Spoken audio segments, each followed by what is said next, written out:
Welcome back to SnowRunner, and today we're going to be checking out a new map that was recently released on the Steam Workshop. Now, I wanted to talk about a couple of different things surrounding the Runner series and my feelings around them in this video, and I felt like SnowRunner was a really good way to relay some of these topics to you guys, because SnowRunner is interesting, right? Because SnowRunner had a lot of firsts for the series. However, there were things that I think, a lot of people in the community agree that SnowRunner did a little bit better than SnowRunner does. Now, one of those things that we've talked about before, obviously, being that SnowRunner's graphics absolutely blow SnowRunner's graphics out of the water. I mean, it's very clear. We can see that on, especially the default trees, the default houses, the terrain textures and things like that. But when it comes to the vehicles, I mean, the way these modded vehicles were put into SnowRunner, they look just as good. Obviously, when you account for differences in texturing capability and stuff like that, they look almost just as good as the trucks in SnowRunner. Now, let me fire up this LJ and we'll get out onto the trails and I'll continue talking about what we have going on here. Now, God, this thing is properly loud. You know what we're gonna do real quick? We're gonna actually turn this thing down just a little bit because it is freaking gnarly in terms of how loud it is. Now, I'm not actually sure. Oh, I guess we're supposed to go that way first. Now, I haven't been around this map before, but we're going to be able to experience it together for the very first time. Now, I think what I'm going to do is I'm going to actually start off with some of these obstacles over here to see if we can even fit in between some of these cones. Easy. I mean, we fit, but just barely. Now, one of the things that I would really like to see return in a future Runners game is really the level of detail that SnowRunner had in the slow grip and the way the tires would kind of bite into the rocks and bite into the surface. Now, I know that sounds like a really weird thing, but hear me out. There are people that are still making SnowRunner mods for a multitude of reasons, some because they don't care for the way the SnowRunner physics system has been changed, and some because they just prefer the feel of the gameplay style, and others because they just prefer having access to the Steam Workshop rather than having to use mod.io, which all of those things are completely understandable reasons to be playing or modding SnowRunner instead of SnowRunner. I mean, it all comes down to the gameplay and experience that you prefer. But watch how this Jeep digs into the surface, and I'm just in automatic mode. Watch how it digs into the surface here. If this was SnowRunner, we would already have been spinning a lot. And I feel like the way the vehicles interact with the terrain in SnowRunner always felt a little bit more true to life than the way they interact with the terrain in SnowRunner. Now, that's not to say that the way they interact with the terrain in SnowRunner is bad. That's just to say that there's a definite difference. Because I feel like also in SnowRunner, I feel like wheel speed made more of a difference. Whereas in SnowRunner, I feel like there's a little bit of an odd threshold that you get to sometimes where the game is like, oh, too much wheel speed, everything just automatically equals ice now. And it will effectively ice you out in a lot of different scenarios. We're gonna get caught on that. Oh, God. Yep, we've already gotten caught. Okay, we snuck around it. This thing is so, it's so wide and so long with it being like a one-ton axle LJ that this course is I feel like it's a little small for it. But back to what we were talking about previously, I find that in SnowRunner, those scenarios where the terrain would ice you out and the physics would kind of just, turn the surface into ice happen a lot less. And I'm genuinely not sure why they kind of baked that into the physics system, but it is an odd decision, I think. Now, as we get a little bit further on this map, let's see if we can find some rocks in a minute, because while this is really fun, it's not, it definitely doesn't have that gnarly rock crawling approach that I was looking for, and when I downloaded this map, that's kind of a little bit more of what I was expecting. This is a little bit more of just a dirt trail. It's cool, it's flexy, but it's not necessarily what I was initially looking for. So let's go ahead and stop this vehicle's engine, and we'll grab this M1008, and, oh, we have to hit, wait a minute. Oh, God. Hold on. Do we have to hold? Yep, there we go. So, sorry, it's taken me a little bit of a minute to get used to SnowRunner's controls again, but we'll go ahead and throw the toolbox and the bogger spare in there. This thing is wild. It's an absolute beast, dude. Come on. I love how it's just like, it's so old school. It puts the power down so well.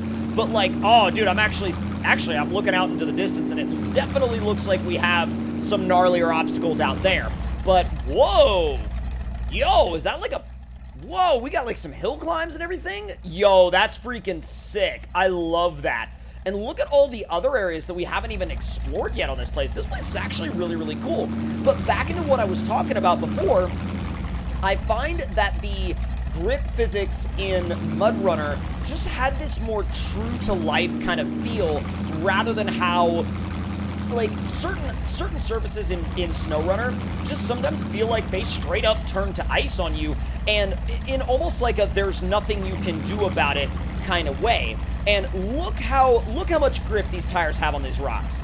That looks so incredibly realistic. You can go so slowly. You can ease your way up these rocks, and honestly, the way the tires interact with the terrain, and especially the way they interact with rocks in MudRunner, seems to be a lot closer to the way the tires interact with rocks in something like BeamNG Drive. And BeamNG Drive is obviously a much deeper simulation than both MudRunner and SnowRunner, but I think it's definitely worth noting that, again, the interaction with the grip surfaces in the game feels a lot more true to life here in MudRunner than it does in SnowRunner. That's not to say that SnowRunner is a bad game by any means. I enjoy the heck out of SnowRunner. I still play it to this day, and if I didn't enjoy it, I wouldn't be playing it. But with that being said, as someone that's been with this series since the Spin Tires tech demo, there are elements of MudRunner especially that I would love to see return in the next Runner's game. How are we going to get up this? This is actually pretty dang gnarly. This is a lot gnarlier than I thought it was going to be. Yo, and see that right there? How we actually climbed up that notch? That is not something that SnowRunner likes you to do. It does not like notch climbs when it comes to rock crawling at all, because the rocks, again, have that slick ice feel. They're not even slick rock, they're just slick, because slick rock is obviously an element of rock crawling, and it's an element that you have to deal with in some areas, sure, but like the rocks in SnowRunner don't feel like slick rock, they just literally feel like ice, and there's definitely a big difference. Let's ease this thing down. Let's see if we can do it without smashing the... Nope, never mind. That's way too much of a lip for us to bring this thing down off of without actually getting it stuck. Let me bring you up this edge. See, that right there, that feeling of where a little tiny change in throttle input in low, like while you're in low range, gave us just enough extra wheel speed to dig in, grip the surface of the rock, and just crawl right up its face. Now, again, that right there, that is the kind of physics that I want to see return in the future Runners game. And I feel, or whatever the next game is in the series, whether it's Sand Runner or Island Runner or whatever the case may be, it needs to have rock crawling physics. Like, whoa, that is an insane angle. That's some Top Truck Challenge stuff right there, dude. That's amazing. Playing this game again, like every time I play it, but especially playing it with a new map, just honestly, I think speaks volumes to the fact that this game's community, not only is there still an active community around it, but there's an active community of players that genuinely enjoy it. Is the back of the truck caught? Come on, work that front axle grip, work it. Just a little bit. There it is. And see, right there, that would have been, we would have been completely stuck if this was SnowRunner. But here in MudRunner, we're able to actually use the wheel speed to our advantage, move the front tires back and forth like that, and kind of search for grip on the rock surface. And then when we find it and the tires bite, it's actually able to pull us up the rocks. That is what authentic off-roading actually feels like in a game, and that's what I want to see from the next Runners game in terms of actual feel and actual physics. Now let's see if we can drop our way down off of this rock without getting completely... Oh my god, dude, like, gnarly situations like that are just, oh, they feel so much more meaningful with this physics system, I think. We got a little bit of a notch coming up right here. Let's see how we can handle it. Now, let me know in the comment section down below how you feel about this topic, especially if you really, either if you have been with the series since Spin Tires or MudRunner, or if you just joined the series with SnowRunner. Like, if SnowRunner was your first runner's game and you haven't experienced MudRunner before, bro, I would highly recommend it because, you know, you can get it for extremely good deals right now. Like, there have been some deals where you've actually been able to pick the game up for next to nothing. And I think if you've never experienced the Runner series before SnowRunner, it is so worth experiencing. Come on. Come on. Aha, I see. It's my wheelbase getting me. And it really does feel like you're interacting with the rocks themselves as opposed to hovering above them. I really want to make that distinction very, very clear because, you know, there are some maps in SnowRunner that have been able to pull off that feel of actually interacting with the rocks, but that's because the mod creators and the map creators actually created custom rocks and coded them to really feel that way.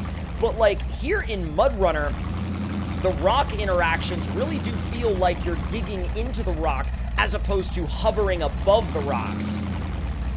Find just a little bit. Whoa, I didn't even realize we had that much flex on it right there. That looks so sick. You got to keep your momentum going though. Holy three-wheel motion, jeez. There we go.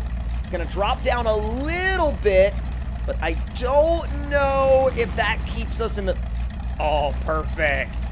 But let me know in the comment section down below how you feel about all of these different aspects of MudRunner versus SnowRunner, and not only MudRunner versus SnowRunner, but how you feel about all these different aspects of the Runner series and what you would like to see return to the series in the near future, because we all know there's going to be another game. We all know that SnowRunner isn't the last game in the series, but it just all depends on where the developers decide to take the series next, because I, for one, couldn't be more excited for where this series is going to go in the future. But that's going to do it for this video, guys, and if you enjoyed it, let me know your thoughts and opinions in the comments. Hit the like button if you enjoyed, subscribe if you're new, and I will see you guys next time. Talk to y'all later.